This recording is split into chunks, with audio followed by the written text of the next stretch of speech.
परमेश्वर का वचन कहता है आकाश और पृथ्वी डल जाएगा, लेकिन परमेश्वर का वचन कभी नहीं डलेगा।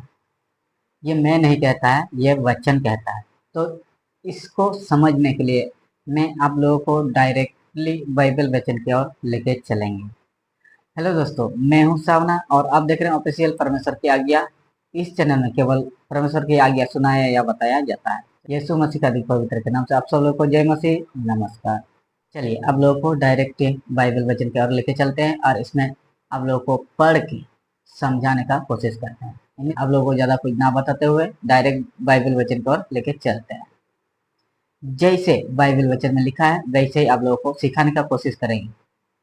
आप लोग बहुत लोगों को सपोर्ट करते हैं, कॉमेडी या डांस वीडियो को सपोर्ट करते हैं, उसी तरह हमारे प्रभु यीशु जो परमपिता परमेश्वर है उसी का वचन मैं आप लोगों को सुना रहा हूँ। तो मुझे सपोर्ट जरूर कीजिएगा ताकि आपके साथ साथ औरों को भी सीखने की मौका मिले। चलिए, ऊपर में लिखा है अंजीर के पेड़ के उदाहरण। देखिए, मत्ती सुसमाचार 24 का 32 से 35 तक आप लोगों को पढ़ के सुनाएंगे। अगर आप लोग पूरा पढ़ना या पूरा जानना चाहते हैं तो थोड़ा और भी आप लोग ऊपर नीचे करके जरूर पढ़ लिएगा। अंजीर के पेड़ से या दुष्टता सीखो, जब उसकी डाली कोमल हो जाती और पत्ते निकलने लगते हैं तो तुम जान लेते हो कि ग्रहण काल निकट है। देखिए, हम लोग पहले के समय लोग मौसम या महीने को कैसे जान लेते थे कि इस समय है, क्योंकि उन लोगों का जो वातावरण है, जो मौसम है, पतझड़ के समय में तो पत्ते झड़ते हैं। उन लोग का हर एक महीने के अनुसार वो लोग जान लेते हैं कि कौन सा महीने कौन सा क्या चीज होने वाला है।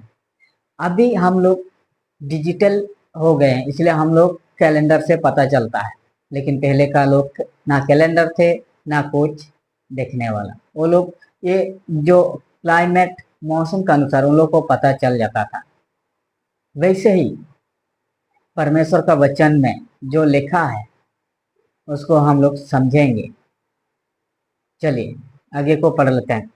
इसी रीति से जब तुम इन सब बातों को देखो तो जान लो कि वह निकट है, वरन द्वार ही पर है। देखें, जब उस समय हम लोग जैसे अनुभव लगा के जान लेते थे, वैसे ही अभी का समय में भी हमें जानना है कि परमेश्वर का वचन क्या कहता है। परमेश्वर का वचन में जो लिखा है वो पूरा सच में बदलेगा, पूरा होगा। तो वैसे ही जब देश देश लड़ेंगे, भाई भाई लड़ेंगे, तो हम समझेंगे कि परमेश्वर का वचन जैसा बाइबल वचन में लिखा है पूरा हो रहा है। तो आगे को पढ़ेंगे। मैं तुमसे सच कहता हूं कि जब तक ये सब बातें पूरी ना हो ले तब तक इस पीढ़ी का अंत ना हो। आप लोग समझिए वचन को, तो ही आप लोग कुछ कर पाएंगे। क्योंकि आप लोग अगर वचन को नहीं समझेंगे तो आप लोग भी उन अंधे लोगों के जैसे हो जाएंगे, देखते हुए भी अनदेखा हो जाते हैं, देखते हुए भी सड़कों में गिर जाते हैं। वैसे ही आप लोग भी हो जाएंगे, अंधे के समान आप लोग का आंख होते हुए दिखाई नहीं देगा। चलिए, आकाश और पृथ्वी डल जाएंगे परंतु मेरी बातें कभी ना डलेंगी। वचन क्या कहता है, परमेश्वर अपने वचन के द्वारा हमें क्या सिखाता है, हमें जानना जरूरी है। क्योंकि हम अगर जानेंगे परमेश्वर के बारे में तो हमें इस वचन को पढ़ना भी जरूरी होता है। इस वचन में ही हमें सब कुछ मिलता है, ज्ञान, बुद्धि और अनेक। अगर इस वचन को अच्छे रीति से पढ़ेंगे, समझेंगे और इसी के अनुसार चलेंगे तो हमारा जिंदगी बहुत अलग रीति से रहेगा। और सबसे अलग जो कोई देखेगा उसे लगेगा कि यह परमेश्वर का भक्त है, क्योंकि हम वचन के अनुसार चलते हैं। वचन में क्या कहता है, आकाश और पृथ्वी डल जाएगा लेकिन परमेश्वर का वचन नहीं डलेगा। क्यों? क्योंकि हमारे परम पिता है। अभी के समय में लोग, डिजिटल इंडिया के लोग भगवान के द्वार पर तो जाते हैं, पूजा पाठ या प्रार्थना भी करते हैं मंदिर, मस्जिद और चर्च में, लेकिन अपने आप को भरोसा नहीं रखते, परमेश्वर के हाथों में नहीं सौंपते हैं, क्योंकि उन्हें मालूम ही नहीं है कोई भगवान है। अभी के समय में लोग हमेशा इंश्योरेंस बहुत, इसीलिए तो कंपनी बढ़ जाता है। इंश्योरेंस कंपनी कितना सारे हो गए, पहले एक दो कंपनी था, अभी देखिए बहुत सारा इंश्योरेंस का कंपनी हो गया। क्यों? क्योंकि लोग भगवान से ज्यादा इंश्योरेंस में विश्वास करते हैं। आप और हम भी यही करते हैं। मैं आप लोगों को बता दूं दोस्तों, इंश्योरेंस बड़ा नहीं है भगवान से, हमारे पिता परमेश्वर से बड़ा इंश्योरेंस नहीं है। वो अगर चाहता तो आपको बिना इंश्योरेंस से बहुत कुछ दिला सकता, बस हमें विश्वास करना है। किस पर? परमेश्वर के ऊपर। परमेश्वर कहता है मांगो तो तुम्हें दिया जाएगा, ढूंढो तो तुम पाओगे, खटखटाओ तो तुम्हारे लिए खुला जाएगा। किसके लिए?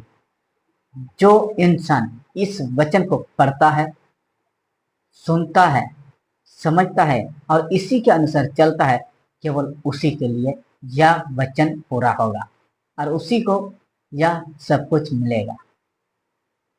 अभी के समय में लोग क्या करते हैं, थोड़ा सा प्रार्थना करते हैं, थोड़ा सा विनती करते हैं, बाइबल पढ़ते हैं और सोचता है कि अभी तुरंत मिलेगा। नहीं, हमें निरंतर बाइबल पढ़ना है, बाइबल अनुसार चलना है, तभी हम परमेश्वर का फल पा पाएंगे।